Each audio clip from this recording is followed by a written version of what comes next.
But we're going to move on to another topic right now because summer is around the corner and summer dreams of cracking open a cold one in a park have fallen flat in Toronto. A city committee rejected a pilot project that would have made it legal. And there are more relaxed rules, public drinking rules in Quebec and other parts of BC, but at least in Toronto, that's not happening yet. So is it archaic to prohibit public drinking? What do you think? Absolutely. It's archaic. I mean, let's face it, we're in a pandemic. And if you think back to what you were doing last summer, I can tell you that I was drinking beers on a picnic blanket in my local park, on the soccer field where my children play soccer during the day, right? This is what I was doing. And it's about harm reduction because the truth is Canadians drink per capita more than the global average. We drink a lot of booze. So we're already doing it. And if we need to see each other and be around each other because we are social creatures who are not, used to being isolated, and you want to have a drink with someone else and you're an adult, do you want to do it indoors? I don't. I want to do it outside. And I think it's really weird that we wouldn't have, just some public acknowledgement that this is where we're at right now.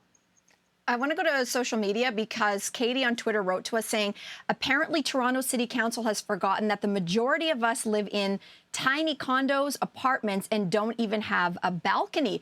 And that's exactly where my head went to. I was like, this sounds like an urban penalty. And it also sounds really hypocritical on the part of our politicians because our liquor stores have not closed for a minute during this pandemic. That's number one.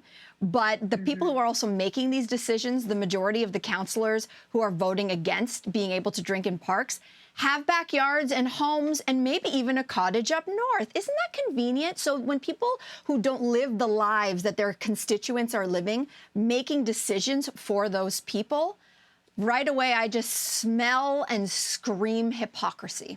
Well, where do you think the pushback is coming from then? Like, Hannah, you, people who live in condos, it does seem like it would be a popular thing that the citizens of Toronto want this. So who's the pearl clutcher shutting it down? Well, I think they want to do Chanel. some more studies. They want to check out, how they can. I think enforcement is such a huge piece of this, right? Like, I don't know that it even matters whether it's legal or not. I agree with all of you. It's going to happen anyways. And we saw what happened last summer at Trinity Bellwoods Park. There were like 10,000 people partying at the park.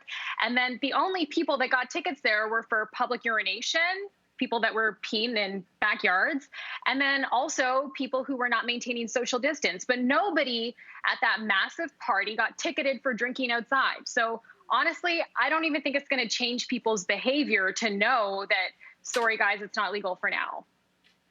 Yeah, it's true.